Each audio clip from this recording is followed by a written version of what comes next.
Hey, so before we clicked on, you said you did your first workout. You outfitted your barn real nicely. Yeah. What was your first workout? Well, so me and my buddy were there. He was helping me set up some of the gear. And we had enough set up that we decided to do a little 5x5 squat clean. And I can't remember if it was on the 90 seconds or the minute.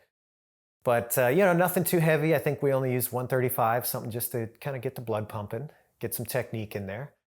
And once I was done, we did 21 down to 3 of wall ball and kettlebell swings. That's And a dirty combo. yeah, it was a good time. I remember, maybe I've got a terrible memory, but I think I'm remembering who I was working out with correctly. It's some random affiliate many years ago while traveling. And it was wall balls and kettlebell swings. And I think it was like kind of high volume of each, descending down. And I think that Todd Widman was there as well, who just decimated me on that workout. On any workout, he would decimate me. But there's something about that combo or that day, or maybe I was stuck on a plane too long. But my low back seized up from like the kettlebell wall ball combo that I felt like I had an ice pick. It was like a sharp, acute pain in my lower back. That's And not whoever I was with looked at me like in the middle of the workout, like looked over because I had placed the kettlebell on the ground and I was laying on it on the back, like trying to get my my vertebrae to release, like just rolling back and forth on the kettlebell. I was like, yep, that's how the workout's going. So when you said that combo, that's what popped into my head. Well, Yeah. I felt great afterwards, but sorry for your experience there, Pat. No, all good. So we got a good show for you today. Of course, everybody, they're all home runs, but this one will be good too. And as always, we appreciate you. You want to help support the show, go to variednotrandom.com, check out all the cycles that we offer that you can purchase and just upload to the btwb app and magically improve your fitness journey.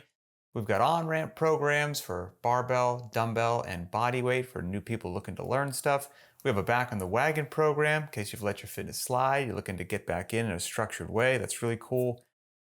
Whole bunch of get your first strict pull-up, push-up, ring muscle-up, bar muscle-up, ring dip, handstand push-up.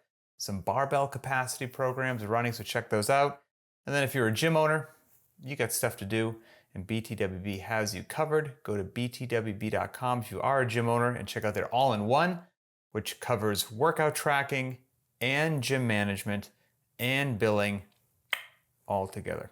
And so yeah, that's it. So for today's show, I went ahead and figured, if somebody's heard about this interesting CrossFit thing, wanted to check it out, what's it all about? What do you do these days? When I grew up, it was you typed it into Google.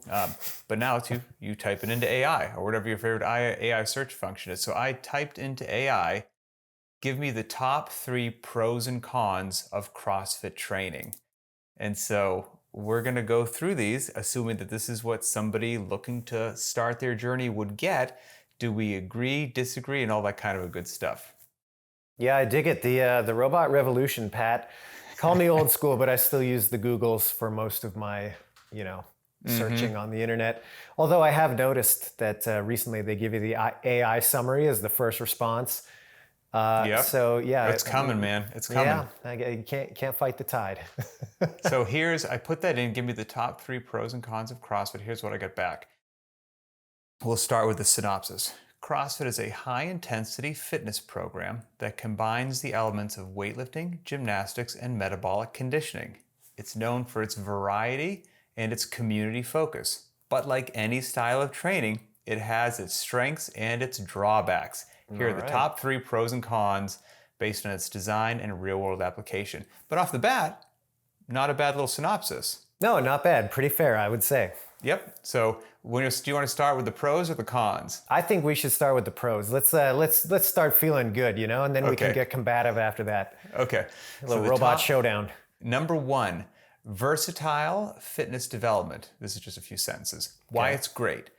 CrossFit's constantly varied workouts target multiple fitness domains: strength, endurance, agility, power, and flexibility, making you a well-rounded athlete. You might squat heavy one day, run intervals the next, and tire flips after that.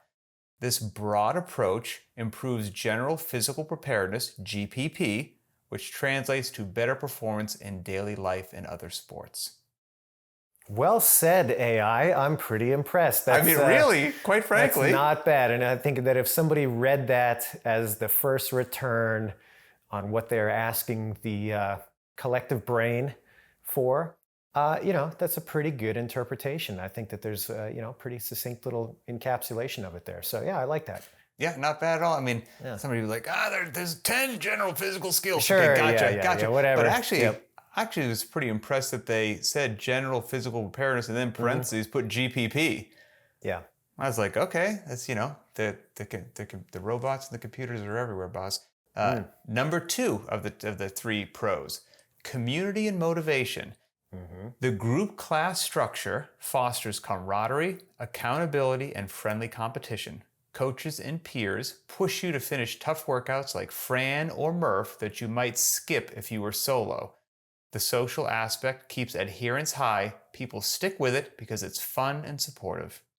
Yeah, absolutely. And I mean, I think that's one that people, it's easy to give a little bit of lip service to it in that regard or to hear about it secondhand. But until you've experienced it firsthand, I think it's almost like people dismiss it as too good to be true. But I mean, the Open's going on right now as we record this. I'm lucky enough to be really in the middle of that. And I get to go around to different gyms, and I choose to go to different gyms to experience their community at this really high point in the year. And it is really remarkable when you feel, hey, there's a whole group of people here that just want the best for you. There's not that many places in your adult life that is the case, where that's it. Yep. That's about as far as the hidden motivation is. It's like, hey, we want you to come and get better. That's rare once you get out of a certain stage in life and the training wheels come off a little bit. So yeah, that's great that that's number 2 on the list. I think you could even emphasize that more. Maybe the robot and its cold hard analysis can't quite get there with it, but yeah, I would double down on that one all day long. And just, if people haven't experienced that, dude, get to an affiliate. It's pretty something special. Yep, agreed. And yeah, peer pressure can be a good thing. Keeps you accountable. And again, they scoured the interwebs for good stuff. Mentioning specifically Fran and Murph. I mean, they're mentioning GPP. They're mentioning Fran and Murph. I mean, so far so good. Community, motivation, well-rounded fitness. All right, here's the third of the 3 pros. Final pro. All right. Scalability for all levels. Workouts can be adjusted to any fitness level. Beginners might use lighter weights or modify movements, maybe push-ups instead of handstand push-ups, while advanced athletes go RX as prescribed. This inclusivity makes CrossFit accessible whether you're a newbie or an elite competitor. I love it. I mean, that's great. And again, the fact it's really knocking it out of the park, isn't it? Yeah. Hey, good job, AI. Yeah, what a fair assessment. And again, something that, that's a pervasive myth, I think, and maybe we'll hear about that more in the cons section, but a pervasive myth about CrossFit. And you hear it from people all the time saying, oh, I need to get fit before I go join the CrossFit gym. And you're like, no. You go to the CrossFit gym to get fit. It doesn't matter what your starting point is. People are going to help you along and they're going to meet you, where you are. And that's the whole point. So that's cool that that's front and center on that return. And again, it's such a CrossFit word too, scaling, scalability. Like they're doing great. So again, in recap, the top 3 were number 1, versatile fitness development. Number 2, community and motivation. And number 3, scalability for all levels.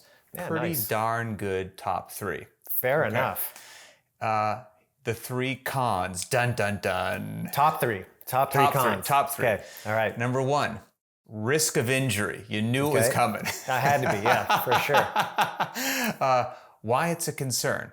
The emphasis on speed and intensity, especially with complex lifts like snatches or high rep deadlifts, can lead to form breakdown if not coached properly. Fatigue plus heavy loads is a recipe for strain or worse. Studies suggest CrossFit's injury rate is around 2 to 3 around 2 to 3 per 1,000 training hours. That is comparable to other sports, but poor coaching or ego-driven exertion could spike the risk? Honestly, I think that's a pretty fair assessment, and I'm glad that it included, to its credit, the counterpoint, which is, hey, look, this is about as dangerous as other physical activities. So yeah, in the sense that anything physical comes with inherent risk, CrossFit is not necessarily more risky than. You just have to know that, like, yeah, you're dealing with gravity and to its point, fatigue. Like, it is going to be a factor for sure. And I especially love that at the end there too, that, hey, if you have poor coaching or, Ego-driven. dare I say negligent coaching, of course that's going to not be a good scenario. And I credit to the AI for putting it back on the individual. Like, ultimately, there is a responsibility from every individual to just have that self-assessment and say, hey, you know what? I think I'm pushing my limits a little beyond where I need to. It's time to take my foot off the gas a little bit. Now, that can be a little harder if the coaching isn't supporting that, or if the environment is, pushing you into a position where you feel like you have to be keeping up. Of course, that can be overridden, but at the end of the day, it's every person's responsibility to make sure that, they're in line with their abilities there too. So yeah, I mean, I think that's a pretty fair assessment. Like, can you get hurt doing this stuff? Absolutely. And I'll say, go back to the old Greg Glassman. I get an old Pat repeating myself a little bit. We probably mentioned this on the show. I feel like maybe even recently, but he used to say all the time, he's like, look, it's dangerous to spend 30 years riding a desk and doing nothing, or it's dangerous to live your life on the couch eating fast food. The outcome's a little bit different. Like, do you want to have a first name basis with your cardiologist, or are you going to be comfortable with your orthopedist? Like, if you're being physical, yeah, certain things are going to wear out and break down potentially.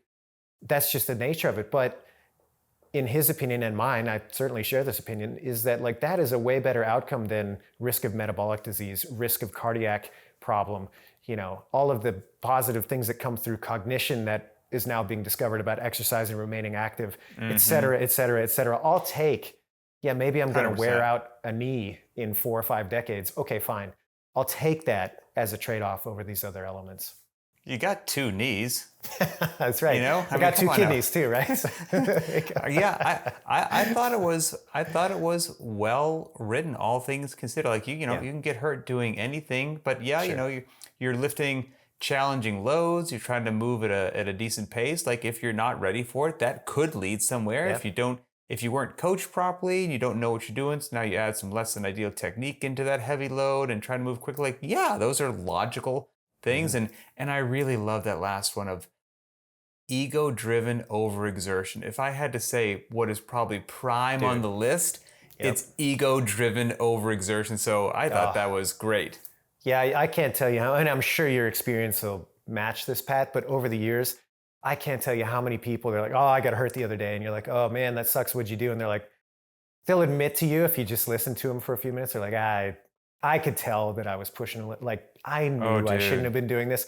That number is staggering, unfortunately, or they're like, you know what, I knew better and I could, the alarm bells were going off and I did it anyway. 100%. And you're like, man, I mean, I've been there. I feel like many of us have. So I think that's very fair. Yep. The number 2 of these top 3 cons: high cost and commitment. CrossFit gyms or boxes often charge $100 to $200 a month, far more than a standard gym membership. Plus, the culture encourages frequent attendance, 3 to 5 days a week, to see results. It's a financial and time investment that might not fit everyone's budget or schedule. I can push back on that. I mean, I get it. Please do. Yeah. That's why we're here. I get it. I think that, sure, can CrossFit gyms be expensive? Of course. I mean, man, depending on where you live in the world and, the market rates around you due to various factors and cost of living and that sort of thing. Yeah, man, a CrossFit gym membership can be a healthy chunk of change, no question about it. But rent rarely goes down.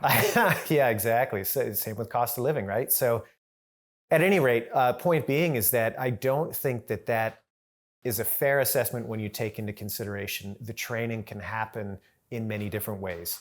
So if we're talking exclusively about CrossFit as expressed by going to an affiliate and getting an unlimited membership, sure, that could be expensive and maybe cost prohibitive for people. But the fact is that, man, there are way, way too many free resources regarding CrossFit than any single person could ever consume at this point.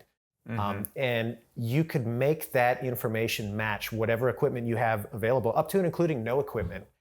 And so for that reason, I really think that, in my opinion, the cost argument is, I hesitate to say it, but it's almost lazy thinking, because it's all it does to me is suggest that this person, or entity in this case, only believes that there's one way to express CrossFit as a training methodology, and that's at an affiliate with an unlimited membership. And that's simply not the case.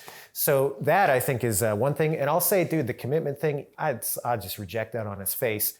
That's so stupid, in my opinion, because it's like, hey, look, what thing that you are going to do in your life that is going to benefit you is going to be a one and done type of situation. We're like, well, check that box once in 1997 and I never have to do it again. It's just going to benefit me in perpetuity. Right. That, I mean, I can't wait for that to happen in my personal life, but it doesn't happen. There is nothing that fits that criteria, other than like some crazy windfall if you win the lottery or something, you know. But for most of us living on planet Earth, dude, you have to do things relatively consistently in order to reap the benefit from them. That's just a non-starter if you're trying to argue the opposite. So to me, that's like such a throwaway that, oh, it takes a time commitment. Well, yes, so does everything else. Yeah.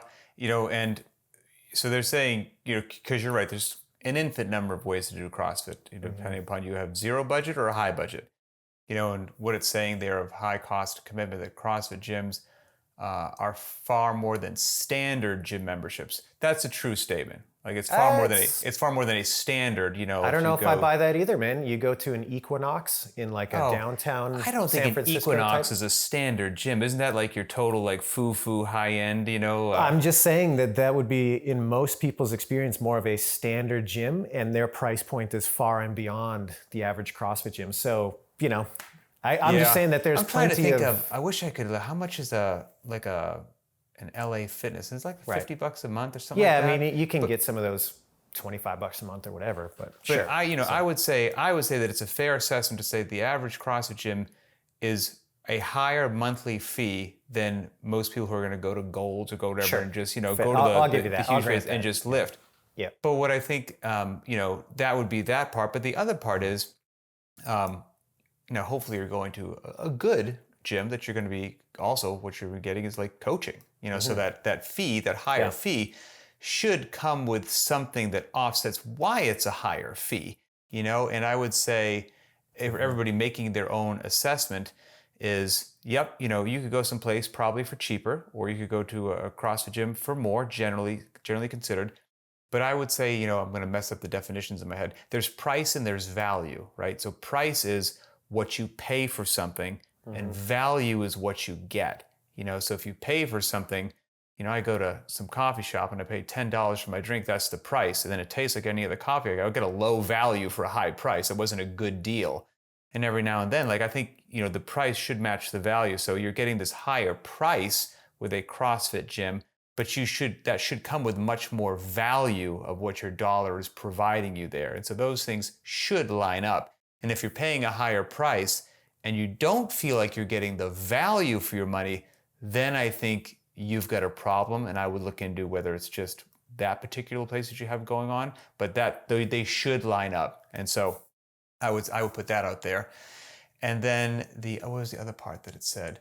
Plus, the culture encourages frequent attendance to see results. Yeah, well, no kidding. Right, yeah, exactly. It's like, that's like, okay, yeah, you're right. Bummer, I guess. Right, so I got to show up and do the work. Like I said, you got to stack those bricks. It ain't, you're correct. It's going to be, you're going to have to be consistent and dedicated, and changing, the course of your fitness journey is going to require you to keep showing up. Yes, AI, that's a true statement. And hey, man, I guess this begs the classic question: compared to what? It's like, oh, well, I could go do that once a month yoga and just be set. No, that doesn't work that way either. There's no physical program on Earth. I could go jogging once a month. Yeah, exactly. Yeah. So that to me is just a kind of a non-starter of an argument. I mean, same thing with going to work every day. You know what I mean? It's like, hey, I would love to be able to go to work on Monday and then not come back again for 2 weeks and just do that consistently. But that's not the real world. Right. So to me, that's kind of a throwaway argument. AI, Yep. you can do better. You have done better. So what do you got for number 3? We'll see if there's another update to Yeah. the AI. Okay, here's the third and final one of the top 3 cons. Potential for overtraining. Why this is a concern. Okay. The relentless pace, think daily WODs, aka workouts of the day, with little programmed recovery can push you past your limits, especially if you don't prioritize rest or nutrition. Without balance, you might hit burnout, plateaus, or even rhabdomyolysis, a rare but severe muscle breakdown condition tied to extreme exertion. Fair assessment, AI. I think that, again, this kind of dovetails nicely into that line about the ego Yes. can also spike the risk of injury or whatever. It's the same continuation, really, that says, hey, yeah, can you get over enthusiastic and bite off more than you can chew? 100%. Yes, you can. And I think that many of us, kind of as you get the bug early in the CrossFit, Kool-Aid drinking days, many of us do. You kind of learn that lesson the hard way. And it's funny because you can tell people this is coming. I know that I've been there before. You should watch out for it. But it's very few people that, when they find something they're excited about and they want to do it every day, it's hard to have that reservation where you kind of take a step back and say, you know what, I love this and I want to be here every day, but I'm going to hold back. It's tough to do. So I think that's fair. And hopefully you've got some good coaches that can help you guide through that, or some more experienced friends, or you're open-minded to it, because, that last thing that AI said, they're like potential for overtraining. I think we have done like a whole show on this, like this encapsulates that whole, intensity drives results. So you want to be working hard regularly to see things go well and move the needle in a good direction. As you've said so nicely before, like high intensity doesn't necessarily mean maximal intensity, right? We're just working hard. But how frequently can you burn it down is going to depend upon a whole lot of factors. Are you 25, 35, 45, 55, or 65? That's going to play a role. Are you 25, but you have a newborn baby in the house and you haven't slept for 6 months? That's going to play a role. Like all these different factors are in there, but don't get me wrong, wherever you are in that spectrum that I just said, intensity still drives results. You just need to find that beautiful sweet spot so that you can hum as an athlete, where you're getting enough recovery, you feel good to push the pace, you're taking the time off when you need to, you feel good to push the pace, and all of us have probably, if we've been doing this long enough, had to bump into some hard realities every now and then, adjust our parameters a bit, and find our little perfect balance. And so just be open-minded to that. Yeah. And I'll also say, again, bringing that classic question back to the forefront, compared to what? I have met people constantly, frequently, regularly, and recently that have engaged in all sorts of other exercise programs, and they get obsessed and the outcome is not great. I can tell you there are people in my neighborhood that I meet up with on a regular basis, casually, and they're huge runners. And occasionally they will talk to me about, you know what, I've just been burning it down a little bit too much lately. I got a calf strain. I got to take some time off. Yeah, you got too deep in it. It happens, Yeah, that can happen with insert activity X. Right. I have some friends that they like to rock climb, and occasionally they're like, man, I overdid it. My tendons, my fingers are just blasted. I can't do it for a little bit. That's normal for any physical endeavor, and particularly one that you like doing, because it's easy to keep showing up to that. So a little bit of self-reservation goes a long way, even if it's not easy to do when you're motivated to do it. So I don't know that necessarily is a separator from other physical activities. I think that's a risk in any physical activity, really. Yeah, no, agreed. So overall, not a bad job for there to type it in there, right? And pretty fair, I gotta say, pretty fair. We've seen some terrible hit pieces get put out over the years, and all things considered, that was pretty good. Yeah, not bad. So if more people start searching about what CrossFit is using this and not some of those old stuff that was written, this could be a great time. So can I tell you what's interesting before we wrap? My last and final thought is, this is us being in the game a while now, Pat, not going to call us old, but like, we've been around for a Seasoned. minute. The fact that there is no controversy on this list as to the effectiveness of the program, I think is really interesting. Because if you were to turn the clock back 10 years, et cetera, there would have been a huge controversy around like, well, this is just a stupid way to train because it won't Ineffective. it won't yield results. That doesn't even seem to be a part of the conversation anymore, which is interesting. And I think there's just a mountain of data to support that, like, yeah, people that do CrossFit get fit. It's inarguable at this point. So Right. that's kind of interesting to me that doesn't even That's come true. up Yeah. as a response. So There's been an evolution. You just had to wait a couple decades. yeah. All right, so curious, anybody out there, if you've searched for some of this stuff, or you've got people who have wanted to learn more about CrossFit, how do they do it? Is it through Google? Is it through AI? Is it through personal interaction? What have you heard? What do you think about this list that was generated? Would you agree or disagree? If you have ideas, topics, comments for future shows, we want to hear them. So find this episode on the btwb YouTube channel, post your thoughts to the comments. You can also go to the Very Not Random Instagram account. You can post a public comment there. We'll see that. Or you can send a direct message through Instagram, and all those topics, questions, and comments make their way to us. So we appreciate you. Hope you enjoyed the show. For Adrian Bosman, I'm Pat Sherwood, and we'll see you next time.